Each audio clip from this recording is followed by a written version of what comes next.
Assalamualaikum warahmatullahi wabarakatuh. Bismillah walhamdulillah wassalatu wassalamu ala rasulillah wa ala alihi wa sahbihi wa mawala wa la hawla wa la quwata illa billah, amma ba'du. Al-mukarramin, para kiai, para masyayikh, khususan Fadilat Syekh Kiai Zuhri Zaini, seluruh pengurus Pondok Pesantren Nurul Jadid, para narasumber, Bapak Kiai Haji Udil Absar Abdullah yang saya hormati, langsung saja kita diminta untuk berbicara tentang fikih siasa, fikih politik. Sebagaimana kita ketahui bahwa fikih siasa merupakan bagian daripada fikih muamalat, ya kan? Fikih muamalat memiliki prinsip-prinsip dan kaidah-kaidah yang berbeda dari fikih ibadat. Salah satu prinsip daripada fikih muamalat adalah bina'uhu alal ilali wal masalih, bahwa fikih muamalat itu dibangun di atas prinsip ilat-ilat dan kemaslahatan-kemaslahatan. Itu salah satu prinsip daripada fikih muamalat. Kaidah yang lain mengatakan al-muamalatu tilkun hatta yu'lamal man'u. Persoalan muamalat itu adalah longgar. Bisa kita melakukan berbagai hal menyangkut fikih muamalat sepanjang tidak ditemukan dalil yang melarang.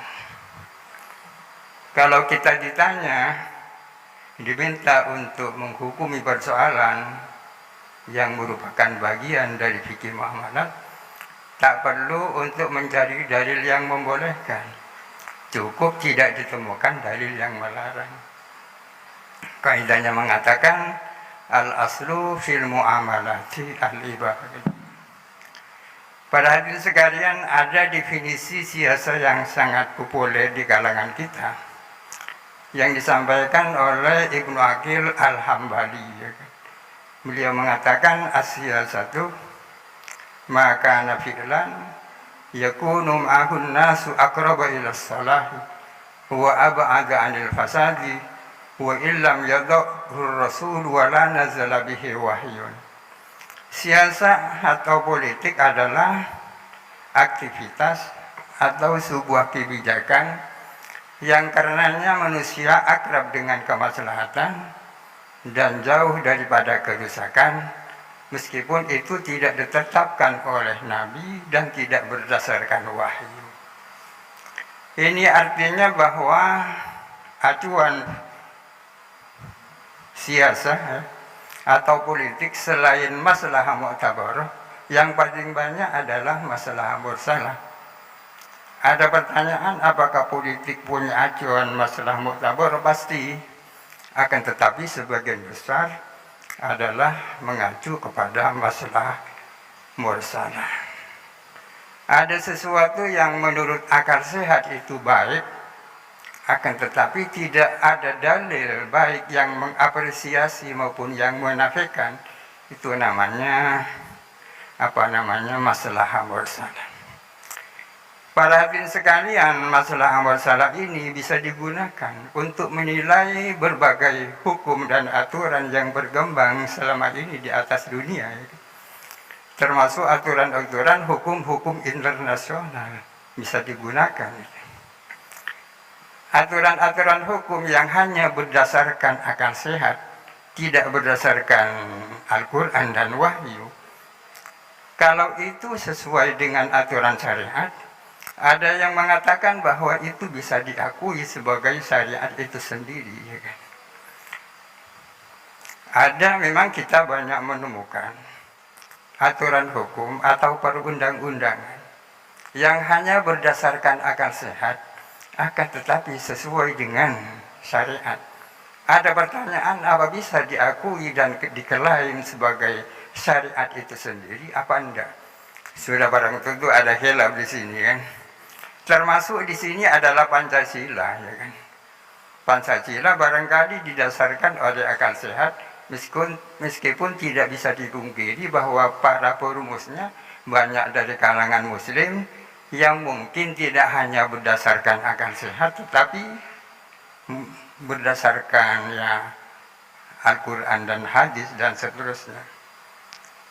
Para hadirin sekalian, kalau persoalan politik ini ditarik ke dalam persoalan persoalan ketatanegaraan atau sistem pemerintahan, maka kita bisa menyampaikan pertama-tama bahwa kehadiran negara itu adalah niscaya, akan tetapi negara bukanlah tujuan. Ad-daulatu laisat maqsidan minal maqasid bal hiya wasilatun minal wasail. Negara bukanlah tujuan, akan tetapi hanya sebagai sarana untuk mencapai tujuan. Berkaitan dengan ini ada kaidah yang mengatakan as-sabatu fil maqasid wal murunatu fil wasail. Artinya kita harga mati menyangkut hal-hal yang merupakan maqasid, akan tetapi bisa beradaptasi dan dengan situasi dan kondisi berkaitan dengan wasail. Hadirin sekalian, dengan demikian maka persoalan negara sangat longgar. Penyebabnya ada dua. Yang pertama, persoalan ini masuk bagian daripada fikih muamalat. Penyebab yang kedua, bahwa negara bukanlah tujuan, akan tetapi hanya sebagai sarana untuk mencapai tujuan. Oleh karena hanya sebagai tujuan, maka nas-nas Al-Quran dan nas-nas hadis tidak banyak ikut campur tentang persoalan harus seperti apa sistem pemerintahan dalam Islam, harus seperti apa bentuk-bentuk negara, bentuk-bentuk negara. Akan tetapi yang digariskan oleh Islam hanya prinsip-prinsip, yang kalau prinsip-prinsip itu dilaksanakan akan terwujudlah apa yang disebut dengan negara Islam atau negara Islami. Pertama adalah prinsip al-adalah, yang kedua adalah al-hurriyah, kebebasan, yang ketiga al-musawat, kesetaraan, ya kan? Kemudian yang keempat asyura, yang kelima adalah raqabatul ummah, kontrol sosial. Itu adalah prinsip-prinsip yang tidak hanya bisa diterapkan dalam konteks ketatanegaraan dan sistem pemerintahan, akan tetapi untuk persoalan-persoalan yang lain. Ada pertanyaan, bagaimana menurut Islam tentang negara bagi kaum muslimin? Hal yajibu an takuna muwahhada, daulah muwahhada, au yumkinu an takuna dualan muta'addidah. Apakah kaum muslimin di atas bumi ini harus satu negara, atau bisa saja berada di berbagai negara? Kalau kita cari nasnya tidak akan kita temukan baik Al-Quran maupun As-Sunnah. Para hadirin sekalian, tentang sistem-sistem pemerintahan, semenjak ada negara di atas bumi ini, sudah banyak sistem pemerintahan yang ditawarkan, bahkan sudah banyak yang diterapkan. Misalnya sistem teokrasi, sistem dan sistem-sistem yang lain. Sistem teokrasi adalah sistem pemerintahan dengan keyakinan bahwa pemimpin adalah sebagai wakil dari Tuhan. Apakah teokrasi ini sesuai dengan Islam? Sudah barang tentu tidak. Karena berarti menurut pandangan ini pemimpin itu sakral, kan? Padahal dalam Islam pemimpin itu tidak sakral. Buktinya Sayyidina Abu Bakar dalam pidato pertama menyampaikan, inni wullitu alaikum warastu bi khairikum fa in ra'aitumuni ala haqqin fa'inuni wa in ra'aitumuni ala batilin fasaddiduni. Ini tak sakral, kan? Berarti Sayyidina Umar juga mengatakan, man ra'a fiyya iwijajan falyuqawwimhu. Barang siapa melihat ada sesuatu yang bengkok padaku, tolong diluruskan. Berarti pemimpin tidak sakral. Yang ditawarkan adalah sistem demokrasi. Demokrasi itu dalam Islam seperti apa? Kalau secara teori demokrasi prinsip-prinsipnya adalah seperti yang saya sampaikan tadi itu, al-hurriyah, al-musawat, dan seterusnya. Akan tetapi banyak yang keberatan dengan sistem demokrasi. Kenapa? Karena inti daripada demokrasi adalah as-siyadatu fi yadi sya'bi, bahwa kedaulatan ada di tangan rakyat. Bagaimana dengan hakimiyatul ilah, dengan otoritas Tuhan? Seolah-olah demokrasi menafikan otoritas Tuhan. Jawabannya, demokrasi itu tidak menyangkut tahlil dan tahrim, tidak menyangkut hal-hal mengharamkan dan menghalalkan. Demokrasi itu hanya menyangkut persoalan keduniaan, ketatanegaraan yang tidak ada hadisnya, tidak ada Qur'annya. Itu demokrasi. Sudah barang tentu kalau yang kita maksud dengan demokrasi dalam konteks Indonesia adalah demokrasi Pancasila. Demokrasi Pancasila berarti demokrasi ketuhanan yang Maha Esa dan seterusnya. Para hadirin sekalian, dalam hal hubungan antara agama dengan negara ada beberapa teori.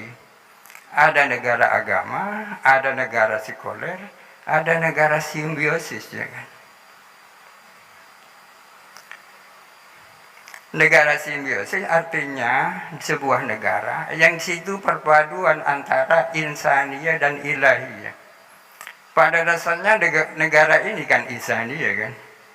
Akan tetapi bagi Islam harus dikawal dengan ajaran-ajaran agama. Artinya negara dan agama ada hubungan saling membutuhkan. Agama memerlukan negara, negara memerlukan agama. Ya. Itu. Sekarang sampai kepada negara bangsa. Negara bangsa atau ad-daulah al-wataniyah. Ad-daulah al-wataniyah artinya ad-daulatu jami'i muwatiniha, ya kan?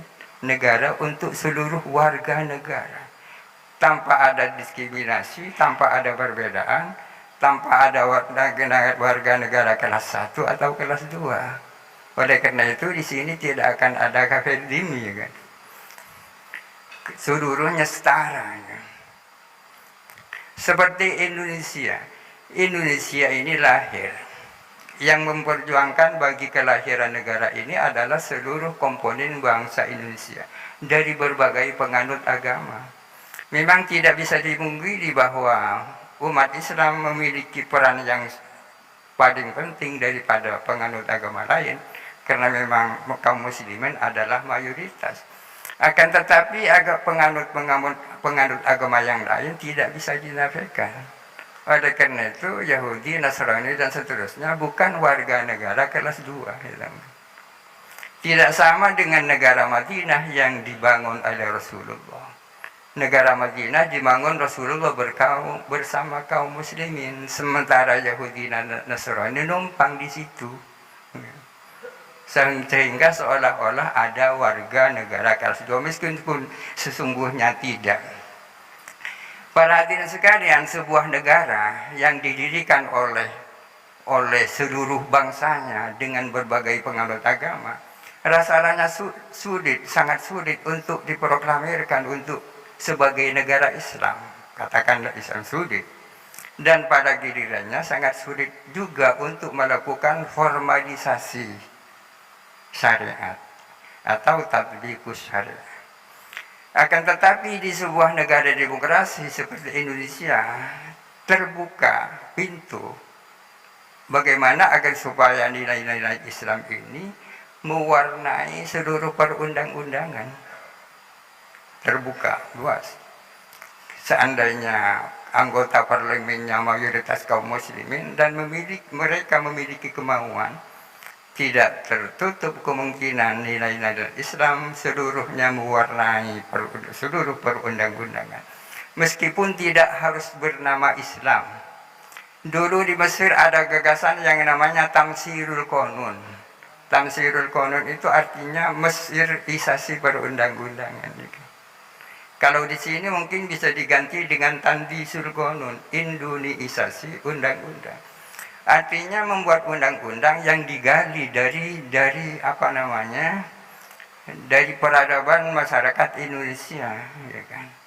Berbicara tentang rakyat Indonesia sudah barang tentu yang mayoritas kaum muslimin tidak bisa dipisahkan dari madzhab-madzhab yang ada. Indoneisasi undang-undang ini sebagai bungkus yang sesungguhnya di dalamnya adalah nilai-nilai Islam. Karena memang hal ini sangat sensitif bagi pemeluk agama-agama yang lain. Para hadirin sekalian, berbicara tentang tatbiqus syariah. Ada perbedaan antara tatbiqus syariah dan al-amalu bis syariah. Mengamalkan syariat merupakan kewajiban seluruh umat Islam. Itu al-amalu bis syariah. Dan kaum muslimin di negara ini memiliki kebebasan yang sebebas-bebasnya untuk melaksanakan ajaran agamanya, bebas sekali. Kurangnya hanya satu, yaitu tatbiqus syariah, yakni at-tatbiqu al-qanuni li syariah, atau yang disebut dengan formalisasi syariat.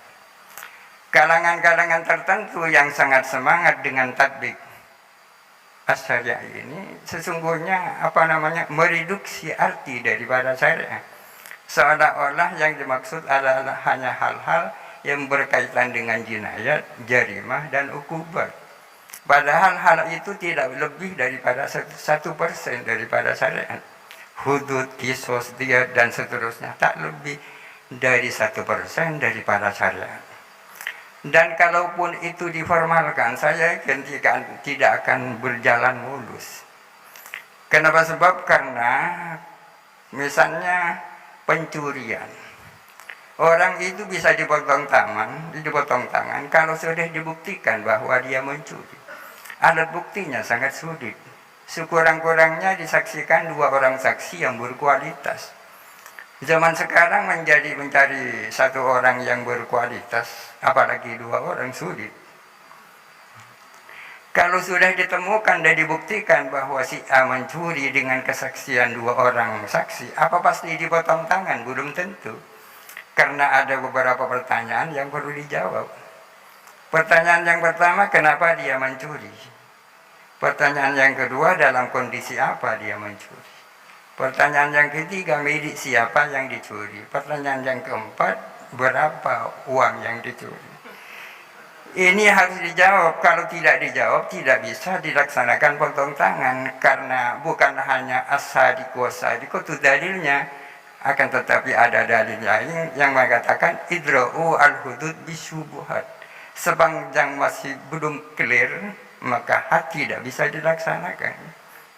Ini hanya potong tangan, apalagi kalau perzinaan. Perzinaan alat buktinya hanya 2. Yang pertama pengakuan.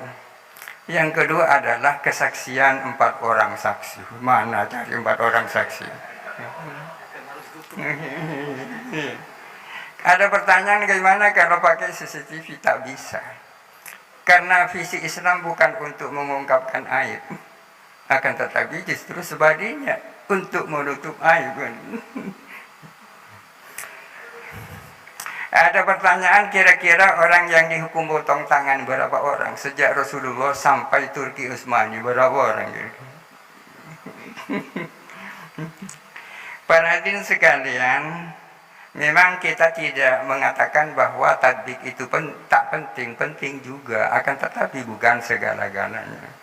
Yang paling penting adalah pendidikan terhadap masyarakat.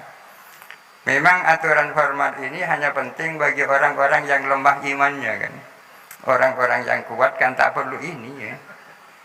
Oleh karena itu Sayyidina Utsman mengatakan innallaha la yaz'u bisultani ma la yaz'u bil Qur'an. Artinya wazi sultani hanya untuk mereka-mereka yang du'afaul iman. Sementara mereka yang aqwiyaul iman cukup dengan wazi Qur'an. Perhatian sekalian, tadi dikatakan kalau negara bukan tujuan, kira-kira apa tujuan negara? Tujuan negara adalah tak lain daripada tujuan syariat itu sendiri, ya. Apa tujuan syariat? Ibnu Asyur mengatakan tujuan syariat adalah hifdzu nizamil ummah, menjaga tatanan sosial ini. Itu adalah tujuan syariat.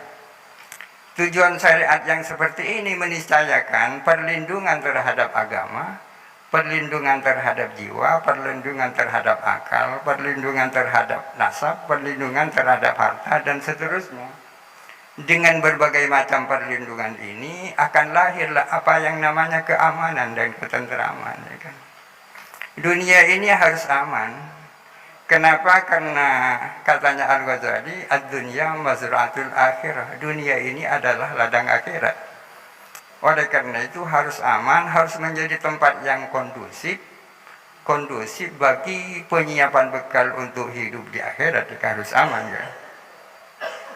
Nabi Ibrahim doanya kan aman. Wa idh qala Ibrahimu rabbij'al hadza baladan amina. Ternyata Nabi Ibrahim adalah sangat pencinta tanah air, ya. Hubbul watan. Buktinya beliau mendoakan mudah-mudahan negerinya aman, ya kan?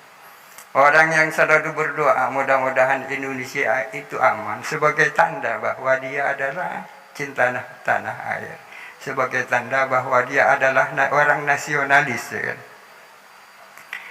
Nasionalis itu bukan kebalikannya religius, ya kan? Karena religius pasti nasionalis, ya. Orang muslim yang baik pasti nasionalis, orang muslim. Oleh karena itu religius bukan kebalikannya nasionalis, ya. Nasionalis itu adalah religius plus, ya.